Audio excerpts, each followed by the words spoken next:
There's a moment in life, subtle, quiet, when something inside you realizes the rules you've been living by weren't really yours. The beliefs you inherited, the thoughts you repeated, the fears you obeyed, they shaped you. But they didn't free you. And maybe that's what brought you here. Not to find motivation, not to feel better for a moment, but to finally understand the deeper structure of life, the invisible threads, the laws that shape outcomes regardless of how you feel. Because once you see them, you can't unsee them. And once you live by them, you stop chasing success and start becoming the kind of person it naturally finds. Most people drift. They repeat days, recycle thoughts, react to whatever the world throws their way. But a Stoic doesn't drift. A Stoic directs. And that direction isn't random, it's aligned with nature, with principles, with cause and effect. This philosophy isn't about controlling life. It's about cooperating with its laws so deeply, so precisely, that the chaos outside no longer shakes the calm inside. You start seeing patterns where others see coincidence, lessons where others see failure, and power where others see fate. This episode isn't about quick fixes or surface tips. It's about understanding the laws behind the mind and learning to work with them, not against them. Because once you master your inner world, the outer one begins to respond in ways you never imagined. So let's begin. Let's go to the root. Let's learn what most never do. And let's start with the first truth. There are laws behind everything. Learn to use them. Most people think life is random, that success is luck, that pain is just unfair. But if you look closely, not with emotion, but with observation, you'll start to see something deeper. Patterns, recurrence, invisible structures. Everything you experience, good or bad, follows a law, a cause, a principle. And the more you fight that truth, the more confused and powerless you feel. There is no chaos without order hiding beneath it. The wind may feel wild, but even the storm obeys the physics of motion. The ocean crashes against the shore, but it follows the pull of the moon. The same is true for your life. Your habits, your mindset, your emotions, all follow laws, not exceptions. Stoicism doesn't ask you to control everything. It asks you to study everything until you understand it. And when you understand it, you begin to cooperate with it. And when you cooperate with it, you grow. Marcus Aurelius once wrote, "Observe always that everything is the result of change, and get used to thinking that there is nothing nature loves so well as to change existing forms and to make new ones like them." In other words, nothing stands still, nothing just happens, and nothing escapes the chain of cause and effect. So the question is not, why is this happening to me? The real question is, what law is being honored here, even if I don't like the result? Take emotions, for example. They don't just appear. They're reactions, often to thoughts you've rehearsed for years. If you constantly think about what might go wrong, your body responds with anxiety. That's not misfortune. That's math. If you fill your mind with comparison and jealousy, you will feel inferior. That's not failure. It's feedback. These aren't punishments. They're signals. But most people are too busy reacting to notice them. The Stoic learns to slow down, to observe, to recognize, this pain is not senseless. It's pointing me towards something I'm resisting. Maybe it's asking you to grow, to let go, to face what you've been avoiding. Pain, confusion, and even failure. They are all loyal to their laws. If you can see through the discomfort, you'll often find the principle that created it. And when you see the principle, you gain power, not over life itself, but over your role in it.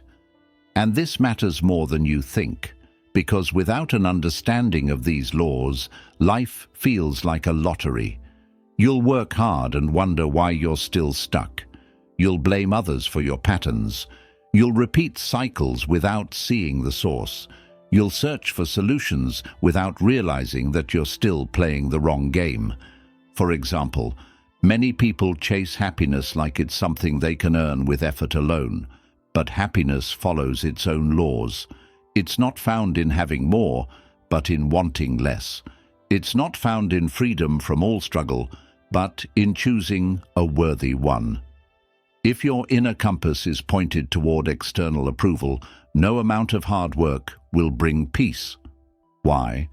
Because the law says external things are temporary, and anything temporary can never fully satisfy something eternal like the human spirit. That's not just Stoicism, that's reality. Or consider relationships. You can't expect deep connection when your conversations are shallow. You can't expect loyalty when your own energy is inconsistent. You can't expect others to respect you if you don't even enforce your own boundaries. The law is simple. What you tolerate, you teach, and what you repeat, you reinforce. These are not mysteries. These are rules. They're just ignored by those who prefer comfort over clarity. But here's the power. Once you start paying attention, you begin to align. You stop wasting energy pushing against what's already written into the structure of life.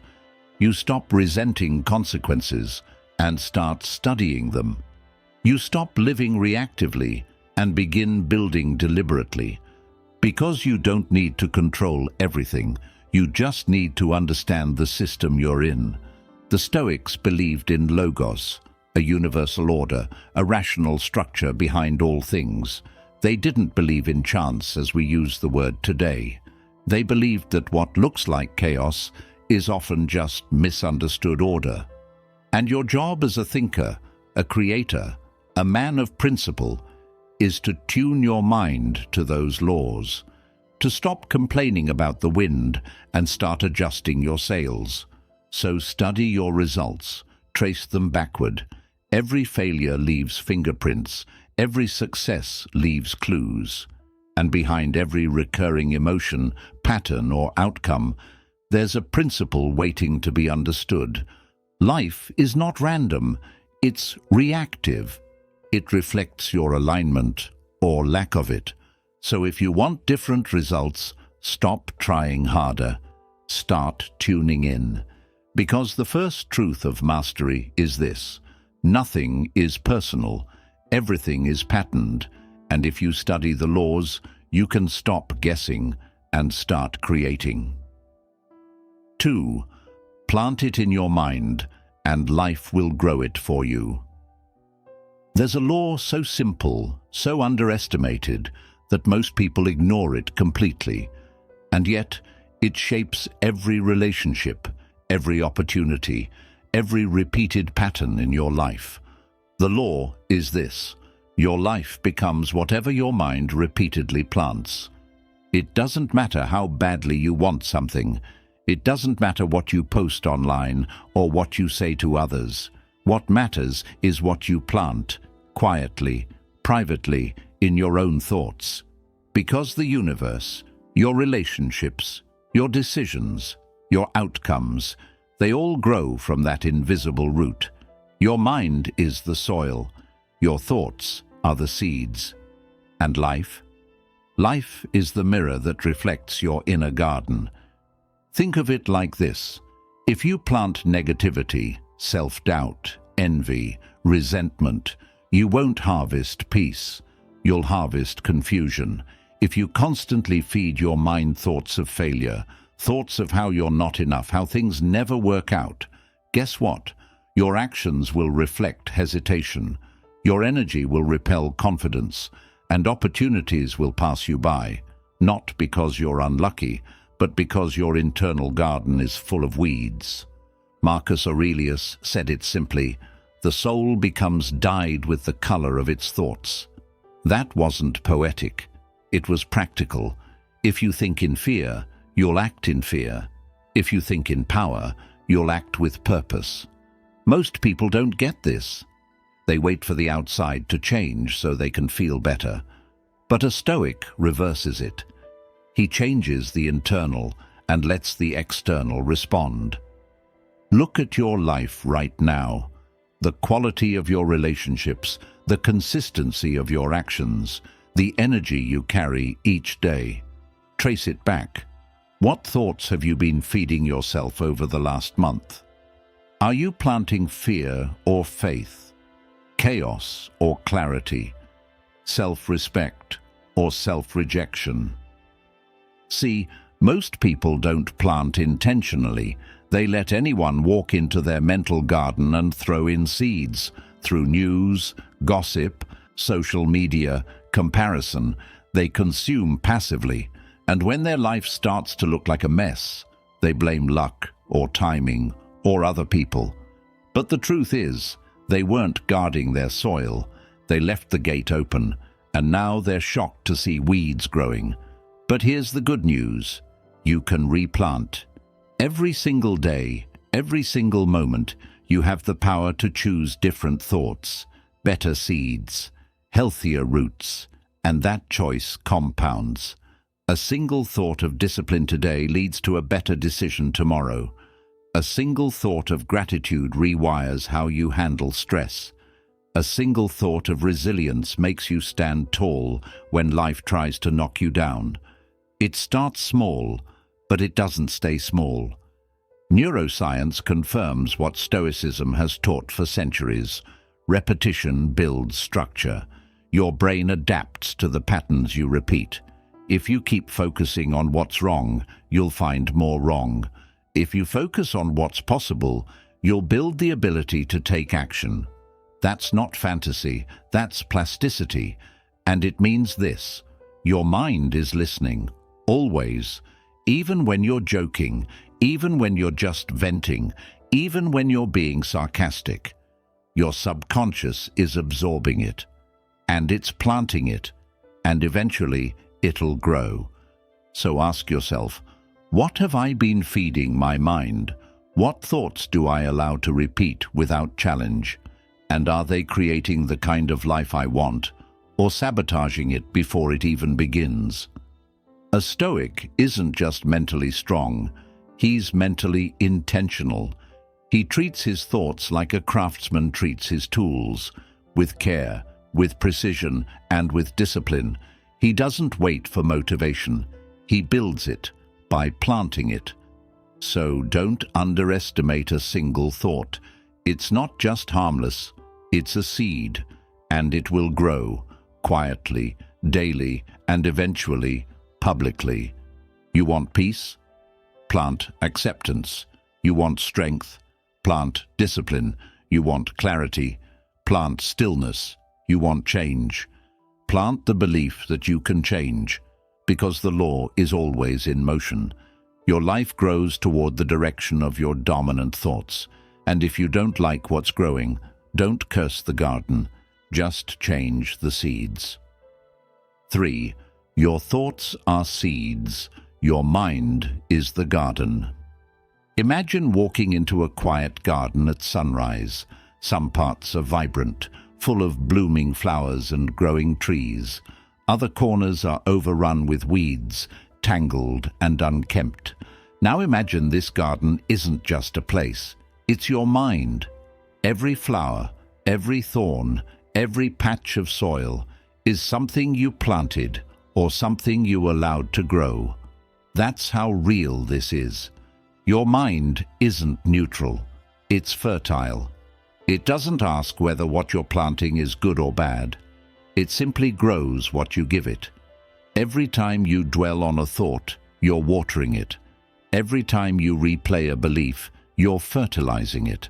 And over time, these small moments of repetition grow into your default mindset. The way you interpret failure, the way you respond to criticism, the way you treat yourself when no one's watching. These are not coincidences, they are harvests. Seneca once wrote, "A man is as miserable as he thinks he is." The Stoics understood this truth deeply, that external events don't control your mind, your interpretation of them does. And that interpretation, it's not formed in the moment. It's formed by the mental soil you've been cultivating for years. Let's say, for example, someone gives you harsh feedback. A week in a garden will turn that into shame. I'm not good enough. They must think I'm a failure. But a strong mental garden turns that same moment into growth. This is fuel. Now I know what to improve. Same event, same words, but entirely different response because the soil is different. That's why two people can live through the same experience, but one becomes bitter and the other becomes wise. The mind doesn't discriminate between seeds. If you feed it anger, resentment, anxiety, it will grow thorns. If you plant discipline, focus, courage, it will grow strength. The question is never what happens to you. The question is always, what are you feeding your mind after it happens? Most people try to fix their lives by changing circumstances. They jump from job to job, from relationship to relationship, thinking, if I just get the right external conditions, then I'll be at peace. But if the mind is still full of weeds, peace will never last, because the outside only reflects what's happening inside. It's not enough to trim the branches. You have to dig up the roots, and those roots run deep. Many of the thoughts you carry today didn't start with you.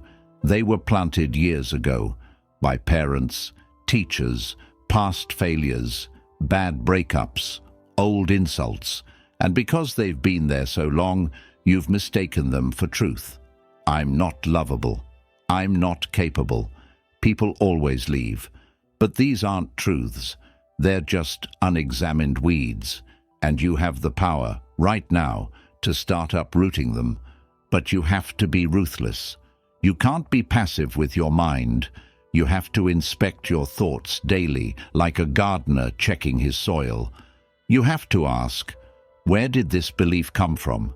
Is it helping me or holding me back? Am I watering strength or self-sabotage? A Stoic mind isn't an empty one. It's a curated one, filled with thoughts that serve the purpose of living well, acting with virtue, and staying grounded under pressure. That doesn't happen by accident. It happens by attention. So start treating your thoughts as sacred. Don't speak to yourself in ways you wouldn't speak to someone you love. Don't let fear take root without questioning it. Don't water doubt with endless repetition. Choose your thoughts like you would choose what to plant in your garden if your survival depended on it, because in a very real way, it does. Every day, you're growing something. Make sure it's something you actually want to live with, because your thoughts today are the harvest of tomorrow, and your mind will never stop growing. So the only question is, what are you planting? 4. Negativity in, negativity out. That's the harsh truth. You can't drink poison every day and expect to stay healthy. That sounds obvious when we're talking about the body, but when it comes to the mind, most people ignore it completely. They feed themselves thoughts of fear, jealousy, bitterness, doubt, and somehow still expect to experience clarity, peace, and joy. But there is no exception to this law. If you fill your mind with darkness, darkness will spill into everything you do. This is one of the harshest truths about the mind, and one of the most freeing, because once you truly grasp it, you stop waiting for life to change and start cleansing the source. Imagine this. A man spends his morning scrolling through drama, his afternoon complaining about his co-workers, his evening watching negativity on repeat, and then lies in bed wondering why he feels anxious, uninspired, or emotionally drained. But that's not mystery. That's math. That's the result of input. Your mind cannot produce something it doesn't contain. And if what you're putting in is chaotic, don't be surprised when your life reflects that chaos. The Stoics understood this deeply. Epictetus said, "The things that trouble you have no real existence. They exist only in your imagination." And where does imagination get its fuel? From what you feed it. Your senses are the gatekeepers of your inner world. What you watch, listen to, repeat, and dwell on, it doesn't just pass through you, it becomes you. Here's the trap most people fall into. They don't recognize negativity for what it is. They think it's harmless entertainment. They think venting every day is normal. They think surrounding themselves with people who constantly gossip or complain is just part of the culture. But negativity is like mold. It spreads quietly. It doesn't make noise. And by the time you realize it's affecting your mood, your energy, your drive, it's already rooted itself in your internal system. Let me ask you something.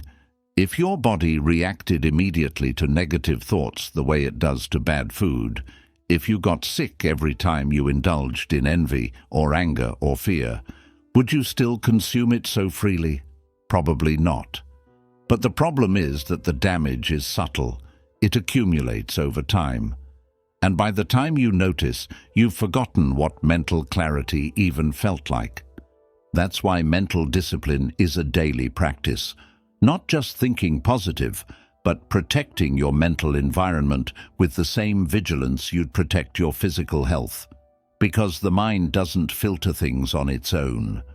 You have to be the one to say, "This doesn't belong here." You have to be the one who chooses what stays and what goes.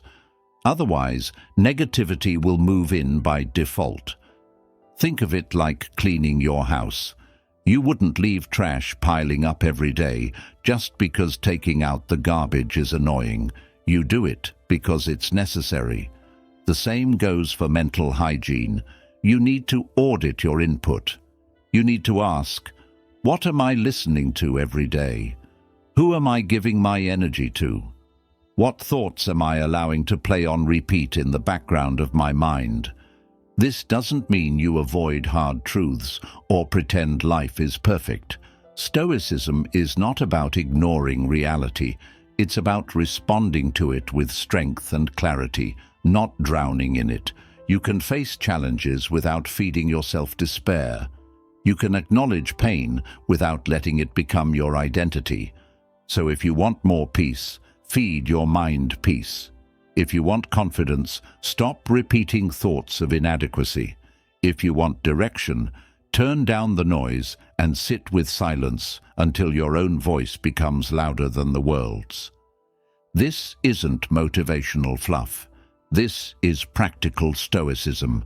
Your outer life will always rise or fall to the level of your inner dialogue. And you are the only one who can change that dialogue. So starting today, be ruthless about what you allow in. Be mindful of what you tolerate, in others and in yourself. Because if it's negative, it's not neutral. It's either growing you or growing over you. 5. Where your attention goes, your reality grows. Every day your life is being shaped, not just by what happens to you, but by what you choose to focus on. Focus is not passive. It's not a reaction to your circumstances. It's a decision, and that decision has power. Because wherever you place your attention, you are directing the full force of your energy. That's not some abstract idea. It's the most practical truth in how reality unfolds. What you look at magnifies. What you ignore shrinks. What you feed grows. Most people think they're victims of their environment, but they're really victims of their focus. Two people can walk through the same day, encounter the same events, and come out with entirely different emotional states, simply because one was focused on gratitude, the other on frustration. One saw opportunity, the other saw only obstacles. One noticed what was working, the other obsessed over what wasn't. That's not fate. That's attention. Your brain is wired to confirm what you already believe. This is called the reticular activating system. It filters out what's irrelevant and highlights what aligns with your dominant focus. So if you walk around constantly thinking, "Nothing ever works out for me," your brain will highlight every piece of evidence that supports that and ignore anything that contradicts it. But if you start telling yourself, "I always find a way," suddenly your brain starts noticing chances, paths, connections you never saw before. It's not magic, it's selective awareness, and it works, whether you use it consciously or not. Marcus Aurelius wrote, "The soul becomes dyed with the color of its thoughts." But let's go even further. The color of your thoughts depends on where you shine your light. You can choose to focus on the mess or on the lesson. You can focus on your flaws or on your growth. You can focus on what you lost or what you still have to build with. In every moment, your attention is painting your experience of reality. Think about this. Have you ever bought a new car, or even just wanted a specific car, and suddenly started seeing it everywhere? That's attention. The car didn't appear out of nowhere. You just tuned your brain to notice it. Now, apply that to anything else. If you start focusing on peace, you'll find more of it. If you focus on discipline, you'll see opportunities to practice it. If you focus on negativity, you'll find it even when it's not really there. This is where Stoic power comes in. The world is noisy. There's chaos, temptation, distraction everywhere. But a Stoic doesn't let the world decide what deserves their attention. They choose, and that choice becomes their protection. In a storm of opinions, a Stoic locks their focus on virtue. In a whirlwind of fear, a Stoic holds their gaze on courage. Focus becomes the anchor that prevents the soul from being tossed by every wave. And it doesn't mean ignoring reality. It means curating your perception, filtering it with intention, because life is too short to give your attention to everything. If you don't prioritize where it goes, someone else will do it for you through media, marketing, fear, gossip, and you'll wonder why you feel drained, lost, anxious, while your attention has been stolen from the very things that give you clarity. So how do you reclaim it? Start by asking, what am I feeding with my focus? Is it something that empowers me or weakens me? Is this thought growing a better version of me or keeping me trapped in who I used to be? Am I focusing on what I can control or on what I can only complain about? Because whatever you fixate on becomes your lens, and over time, that lens becomes your worldview, and your worldview becomes your reality. It's not about pretending life is perfect. It's about choosing what's worth your energy, what's worth staring at long enough for it to grow. So if you want more peace, focus on the peaceful. If you want strength, lock on to challenges as training, not punishment. If you want progress, fix your eyes on effort, not setbacks. Your focus is not just how you observe the world, it's how you build it. So, choose wisely. 6. You don't observe reality, you create it. Most people walk through life thinking they're simply watching it unfold, as if the world is a fixed stage and they're just the audience. But here's the truth the Stoics knew, and modern science is only beginning to articulate. You're not a spectator of reality. You are a co-creator. You don't just see the world as it is. You shape it by how you perceive it, how you interpret it, and most importantly, by what you believe is possible. That may sound abstract, but it's not. It's physics. It's philosophy. It's your daily life. Quantum experiments like the observer effect show that the very act of observation changes the outcome. And even if you strip away the science, your life reflects this every single day.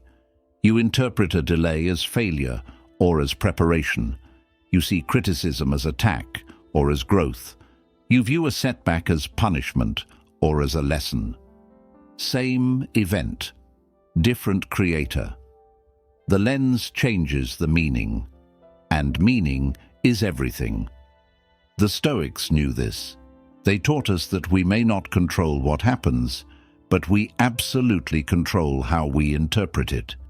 And that interpretation isn't passive, it's active. It creates the emotional experience we live in.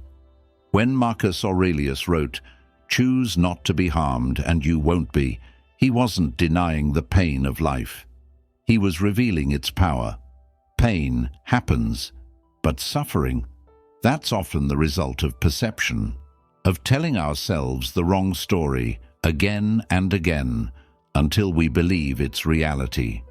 Now think about your own life. How many moments were shaped not by what happened, but by what you told yourself about what happened, the story you repeated, the label you gave it, the identity you formed because of it? This always happens to me. I'm just not the kind of person who succeeds. People like me never get that far. Those aren't facts, they're decisions, and they create a world that you then live in, and often blame, not realizing you're holding the pen. This is where the power of Stoicism becomes transformational. When you realize that your inner world doesn't just mirror the outer, it molds it.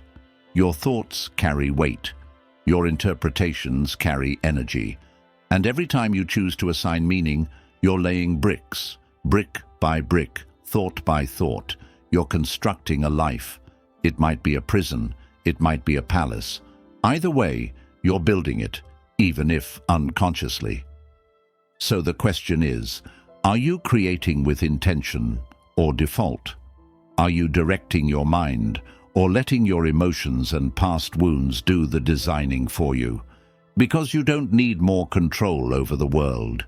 You need more clarity over your narrative. You need to stop waiting for life to change and start rewriting how you interpret what's already in front of you. Not because it's easy, but because it's the only thing that actually works. When you wake up, you don't experience the world directly. You experience it through filters, memory, bias, expectation, emotion. These filters are not neutral. They shape your mood, your decisions, your sense of what's possible. And unless you clean them, unless you sharpen them, they distort what's real. This is why self-awareness isn't optional. It's essential, because you're always creating reality, whether you know it or not. Every judgment, every belief, every automatic reaction, it sends out energy. And life responds to that energy. Maybe not immediately, but inevitably. So how do you use this power? You start by slowing down. You question your immediate conclusions. You stop assuming your first reaction is the truth. You ask, is there another way to see this? Is this story helping me or trapping me? You pause. You reflect. You create space. Because in that space, you regain authorship. You stop being a victim of your thoughts and start becoming the editor of your reality. You are not here to be a passive observer. You are here to shape, to influence, to grow. And you do that not by controlling outcomes, but by choosing how you meet them. That's where the real creation happens. So the next time life throws something at you, don't just ask, why is this happening? Ask instead, what am I going to make of this? Because that choice, that interpretation, that moment of creation is what separates those who drift from those who rise. 7. Get clear on what you want, or life will decide for you. There's a quiet danger that lives in vagueness. It doesn't shout. It doesn't threaten. It just drifts, slowly, until one day you wake up in a life you didn't choose. surrounded by routines that numb you, goals that don't move you, and people who don't see you. Not because you failed, but because you never really decided.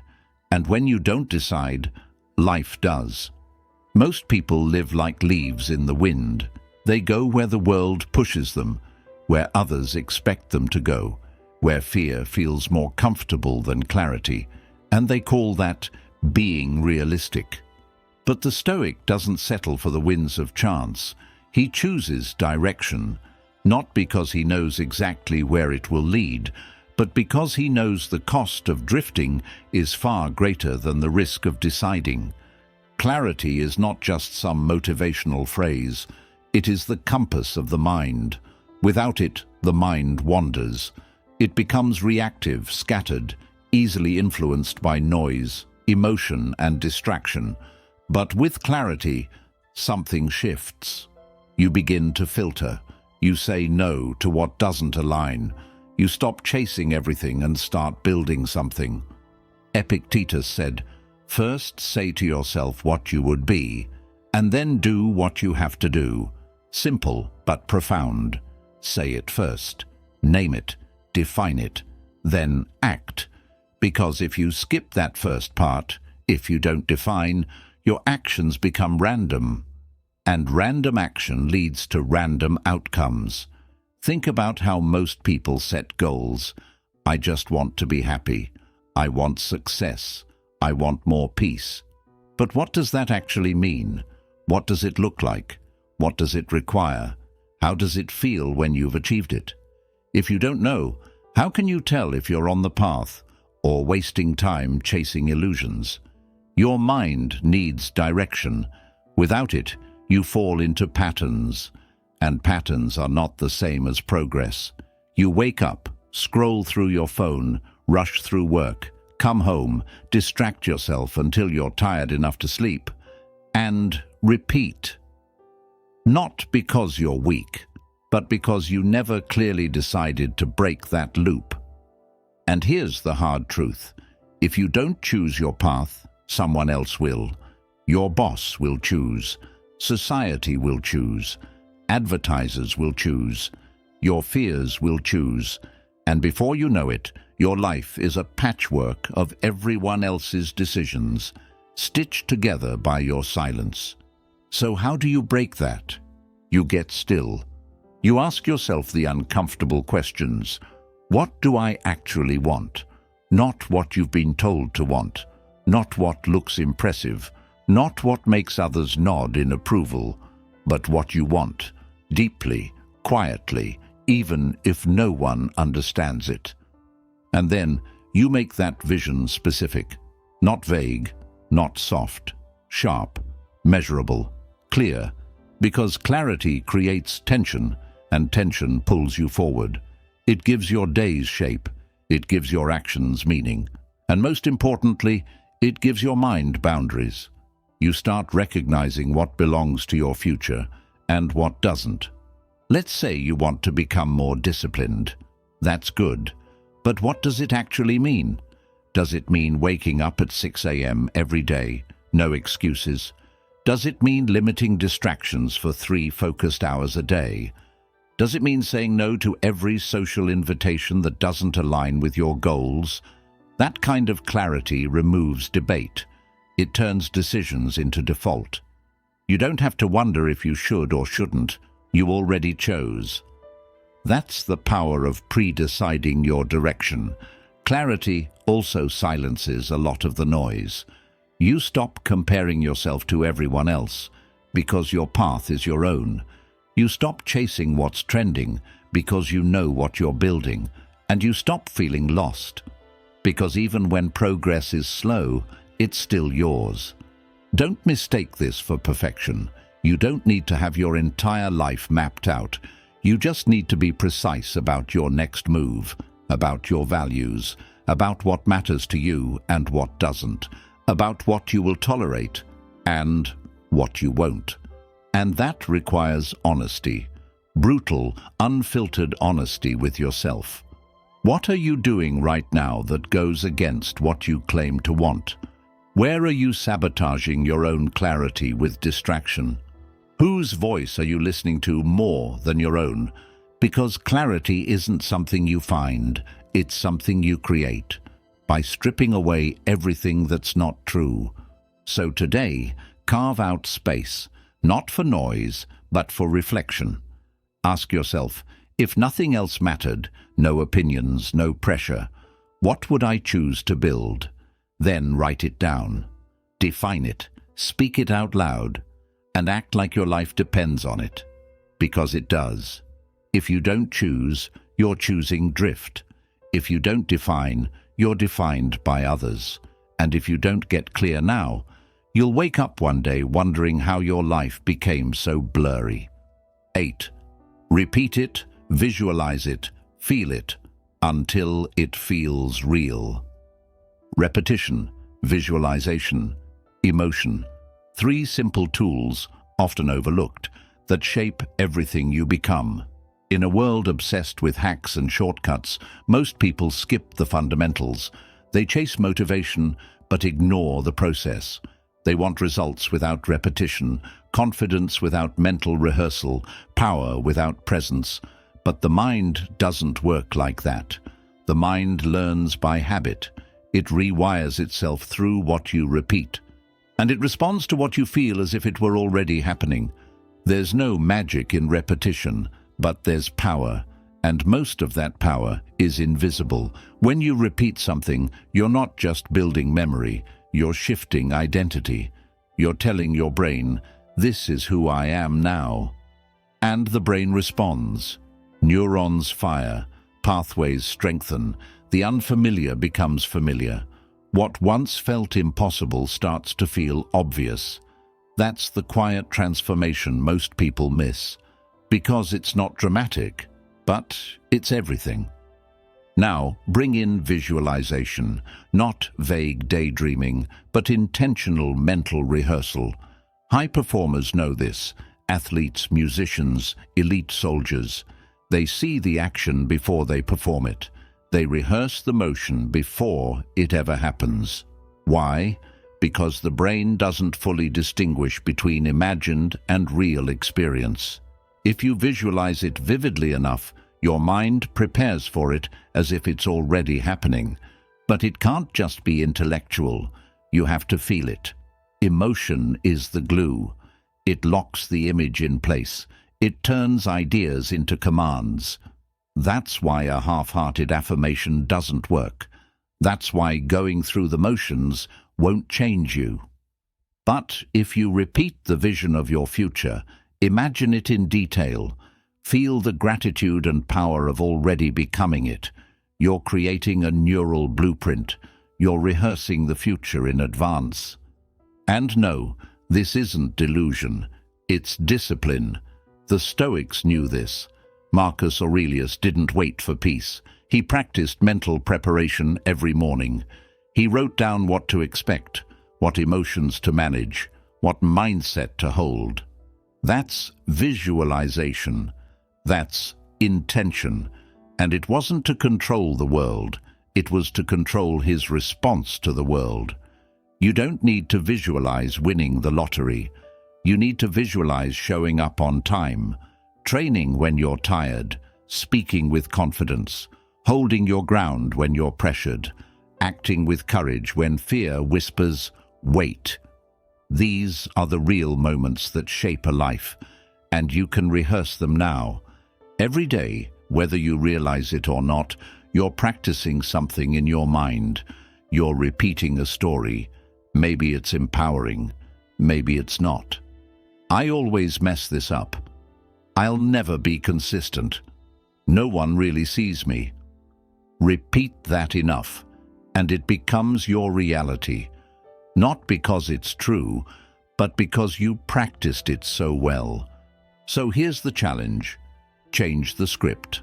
Not once, not twice, but every day. Choose the thought that matches the person you want to become, and repeat it until your brain has no choice but to believe it. See the action, feel it, act as if it's already true. Because your subconscious listens more to emotion than logic. Want to become disciplined. See yourself doing the hard thing, then feel proud of it. Want to be calm under pressure. Visualize the storm, then feel the stillness in your breath. Want to lead. Picture yourself speaking with clarity, then feel the weight of your words landing. This is not fantasy. It's neurological conditioning. Here's what most people miss. It's not enough to do something once. Repetition makes it stick. Visualization makes it vivid. Emotion makes it real. Do this enough, and your behavior catches up with your belief. But don't expect immediate results. Repetition is boring. Visualization takes effort. Feeling something deeply when there's no proof, yet requires maturity. That's why most people quit. But if you stay with it, if you rehearse the mindset and embody it long enough, the external starts to catch up. And when it does, it feels almost unfair. You begin to act with confidence, not because you faked it, but because you trained it. You begin to handle pressure with calm, not because life got easier, but because your mind got stronger. You begin to see opportunities you once ignored, because your focus is now wired for growth. That's the real transformation. It doesn't scream, it doesn't come overnight, but it reshapes you at the core. So ask yourself, what am I repeating every day? What images am I holding in my mind? What emotions am I feeding? If you want a different life, you need different mental reps. You need a vision so clear, so consistent, so emotionally charged that your current limitations feel foreign. Because the mind doesn't care what's true. It cares what's repeated with belief. Repeat it, visualize it, feel it, until the old identity breaks, until the new one feels more real than the past you're trying to outgrow.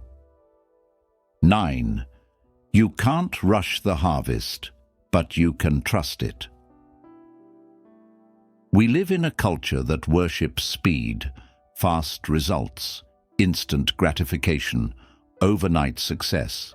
And the problem is, most of the important things in life don't work that way. Growth doesn't follow your schedule. Healing doesn't care about your deadlines. Mastery doesn't rush. And the Stoic knows this. Every harvest has its season, and you can't force what needs time to ripen. Most people plant something, a habit, a new goal, a small change, and then they stare at it, waiting for it to bloom. Days go by, maybe weeks. They don't see results, so they get frustrated. Doubt creeps in. They dig it up, replace it, try something else, again and again, never realizing that the soil was doing its job the whole time. They just didn't trust the process long enough to see it. Seneca said, "No great thing is created suddenly." He didn't say no hard thing. He said no great thing, because greatness, in thought, in character, in life, demands patience.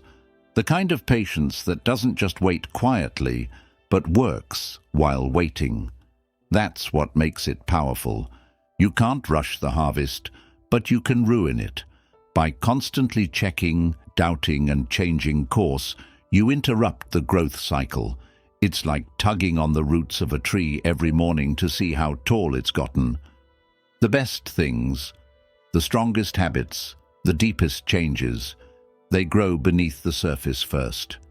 Invisible, silent, but real. Look at nature. A seed doesn't sprout the moment it's planted. It disappears into darkness. Then, slowly, something stirs. Roots dig deep before anything breaks the surface, and only after that unseen effort does the stem rise. You don't see the work, but it's happening. And your life works the same way. You start working on yourself.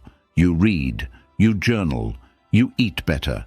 You say no to things that once controlled you, and at first, nothing seems different. But stay with it. Keep watering the roots. One day, without warning, something breaks through. You handle stress better. You speak up when it matters. You show up when you don't feel like it. You don't even realize you've changed until life tests you and you respond like someone else entirely. But here's the key, that growth didn't start when it became visible. It started the day you committed, the day you chose a better standard and stuck with it, even when the results didn't show. That's what separates the powerful from the impatient. The powerful don't chase validation. They trust cause and effect. They sow with intention, and they wait with strength. This is why most people give up too soon. They confuse delay with failure. They expect results without process, and when it doesn't come fast, they start questioning the path instead of questioning their expectations. But the Stoic doesn't flinch. He knows the timeline is not up to him, only the effort is. His job is to show up, stay steady, and let nature take its course. And patience, by the way, is not passive. It's not sitting back and hoping. It's daily work, done without drama. It's choosing to keep going, even when no one claps, when no one sees, when nothing obvious is happening. That kind of patience is rare, and it's the foundation of anything worth building. You want peace? Practice patience. You want wisdom? Sit with uncertainty. You want strength? Trust your habits when motivation disappears. The harvest will come, not on your schedule, but on time, and that's a distinction most never learn. You don't need to control the outcome. You just need to align with the process that produces it. And that's the deeper lesson. Trust is not about hope. It's about harmony with nature. It's about accepting that growth has its rhythm, and you are not in charge of the clock. So if you're showing up, but the rewards aren't visible yet, keep going. If you're building something in silence, but no one notices, stay focused. If you've planted something good in your mind, a thought, a vision, a discipline, keep watering it. The results are already moving toward you, even if you can't feel them yet. Remember, faith is not believing in what you see. It's believing in what you've planted. And the Stoic's faith is in cause and effect, not in luck, not in hope, not in fantasy. He knows effort compounds, roots grow, and one day the harvest will rise, not because he forced it, but because he stayed faithful to the process. So don't rush, just keep sowing, keep showing up, keep tending the soil of your life. The harvest knows when to arrive, and when it does, you won't be surprised. You'll be ready. 10. Uproot. Every doubt. Every day. Doubt never announces itself with a loud voice. It doesn't knock at the door. It creeps in quietly, disguised as logic, masked as realism. And before you know it, it's sitting at the table, whispering questions that poison your momentum. What if this doesn't work? Who do you think you are? Is this really worth it? It never yells. It just slowly steals your belief. That's why it's so dangerous. Not because it's loud, but because it's consistent. Every day your mind is a battlefield. You wake up with intentions to grow, to focus, to become more. But doubt doesn't care about your goals. It shows up anyway, and if you don't confront it deliberately, it starts planting its own seeds. One negative thought becomes 10.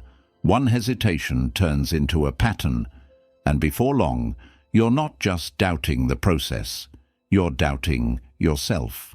The Stoics understood this enemy. They spoke about fear, hesitation, and the internal voices that weaken resolve. Epictetus said, "It's not things themselves that disturb us, but our opinions about them." Doubt isn't about the world. It's about your interpretation, your beliefs, your internal dialogue. And if you don't shape that dialogue, doubt will. That's why this point isn't poetic. It's a daily instruction.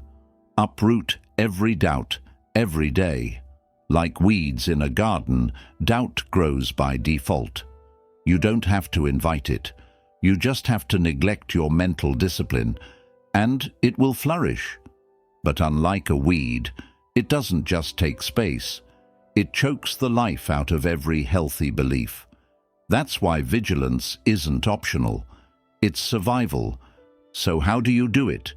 You don't wait for confidence. You train it. You don't wait for belief to magically appear. You build it like a muscle, with repetition, with intention, with force if needed. You catch the thought early, when it's still small and manageable.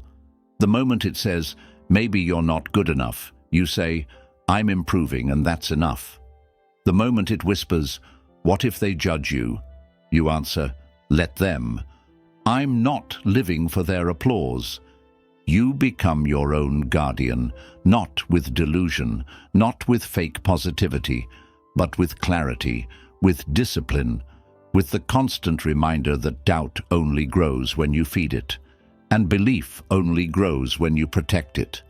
Most people wait for doubt to disappear before they act. That's the mistake. Doubt never fully leaves. It just becomes quieter when you stop entertaining it. The Stoic acts in spite of it, not because he's fearless, but because he's trained his mind to obey reason, not emotion. So train your mind. Start your day by identifying the doubts. Write them down if you have to. Look them in the eye. Are they true? Are they useful? Do they reflect who you're trying to become or who you used to be? Most of the time they belong to your past, not your potential. Then replace them, not with fantasy, but with new declarations. I'm still becoming. I don't have to be perfect to be powerful. This is hard, and that's why it matters. Speak to yourself like someone you respect, because if you don't respect yourself, doubt will run the show. And don't expect perfection. Even the strongest minds waver. But the difference is, they catch it fast. They correct course. They return to center. That's your job, every single day. Not once a week. Not when things are going well, but especially when they're not. Because doubt loves silence. It grows in hesitation. It feeds on your quiet agreement. But when you respond with clarity, with action, with refusal, it loses its power. You don't have to shout. You just have to stand. So here's the challenge. Don't just think better thoughts. Fight for them. Don't just hope to be confident. Train confidence like a discipline. Every time you catch doubt early and cut it off, you're reshaping your mind. You're proving to yourself that you're not at the mercy of fear. You're the master of what stays in your head. And yes, some days it'll come back stronger. Some days it'll catch you off guard. That's okay. Just don't let it stay. Uproot it, again and again. Every time you do, you're building mental strength that no one can see. But everyone will eventually feel in the way you carry yourself. Remember, it's not about becoming someone who never doubts.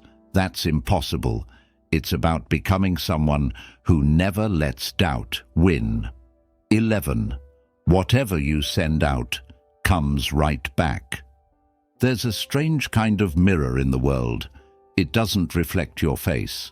It reflects your energy, your words, your attitude. What you put out doesn't just vanish into the air. It circles back, often amplified, and returns when you least expect it. The Stoics didn't call it karma, but they understood it. They lived with an unshakable awareness that every action, every intention, every thought has consequences. You're not separate from the world. You're in constant dialogue with it. The problem is, most people think they can fake it. They say the right things but think in contradiction.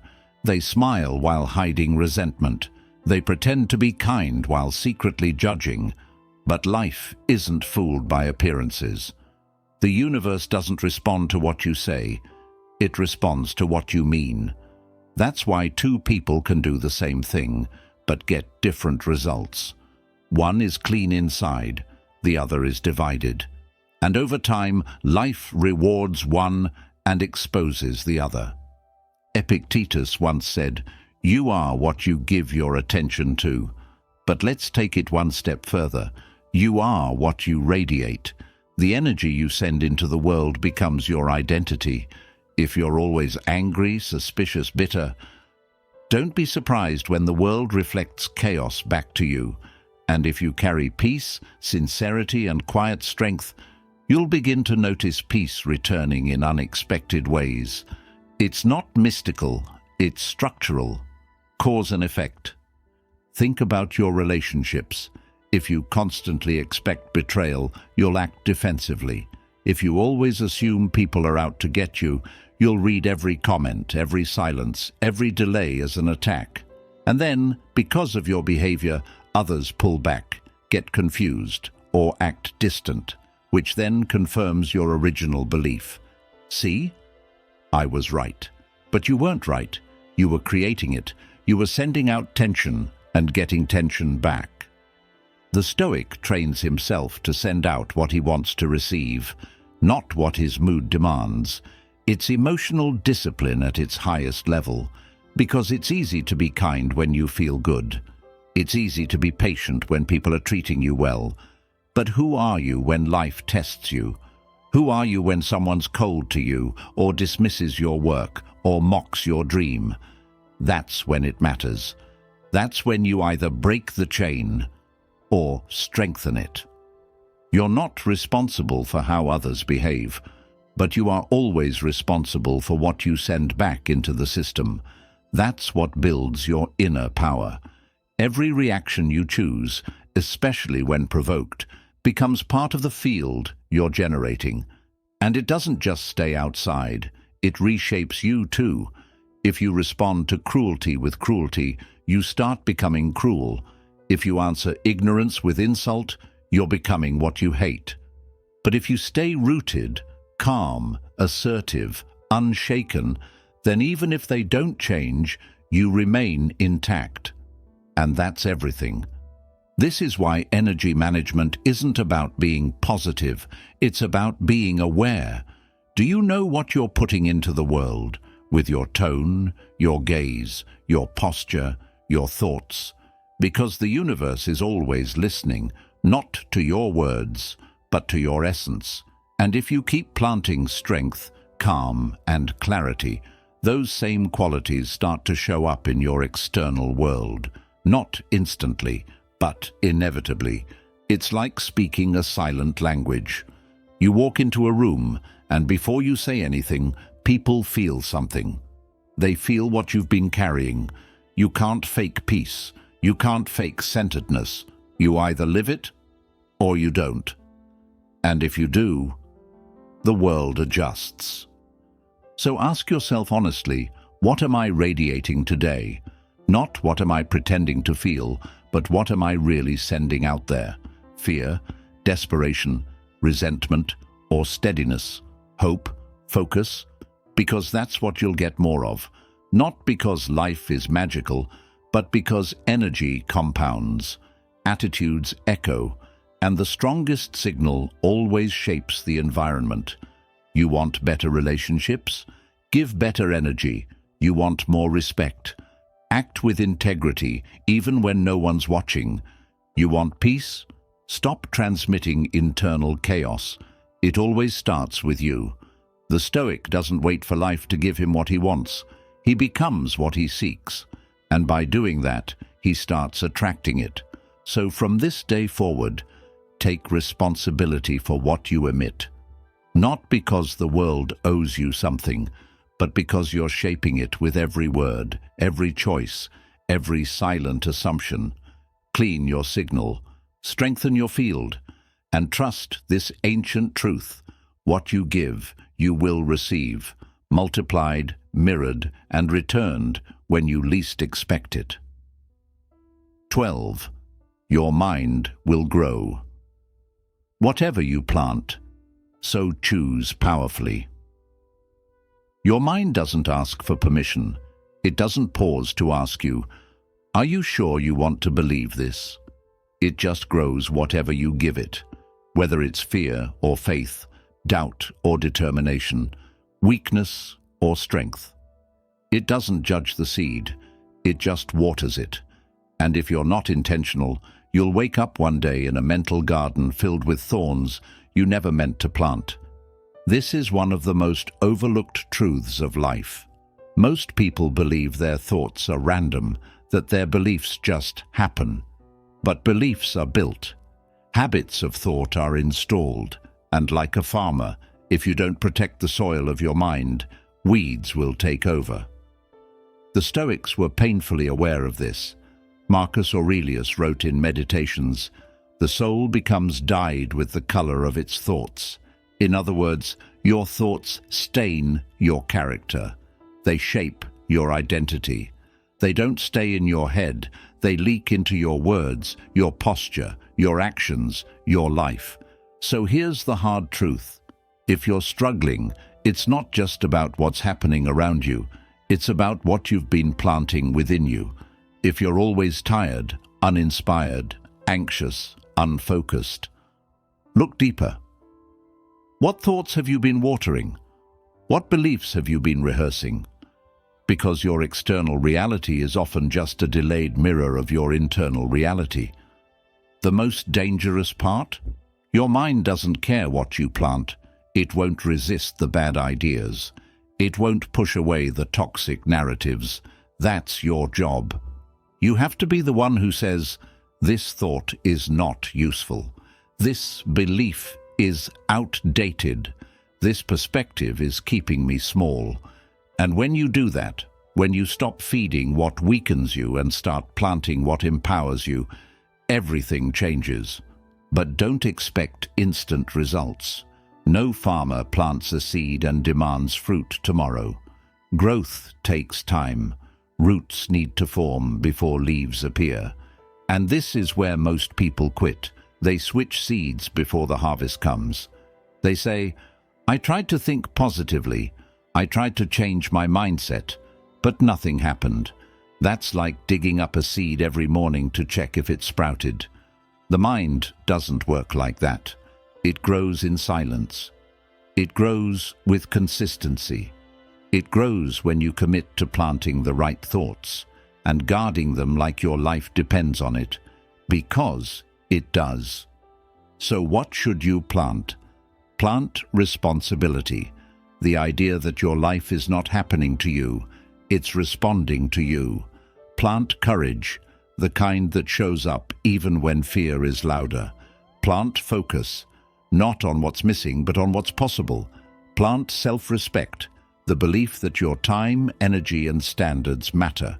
And most importantly, plant patience, the understanding that deep change isn't loud, it's subtle.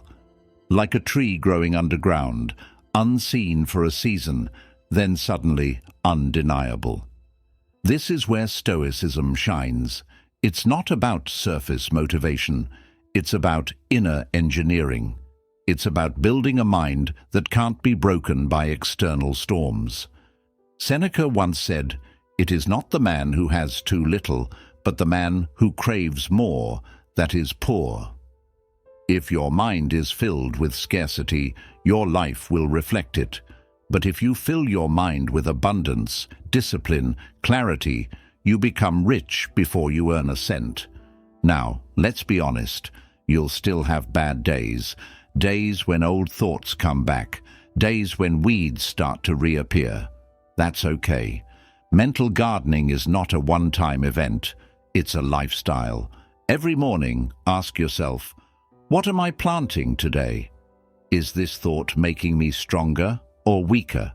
Is this belief helping me grow or keeping me stuck? And if it's the latter, rip it out. Replace it. Say something better to yourself, not just once, every day. Because repetition is how the mind learns, not volume, not intensity. Repetition. That's how you got programmed in the first place, by hearing the same messages over and over. Now you have to take control. Become the one who writes the script. Not your past, not your fears, not your critics. You. If you do this, if you take full control of your mental garden, you won't just think better, you'll live better.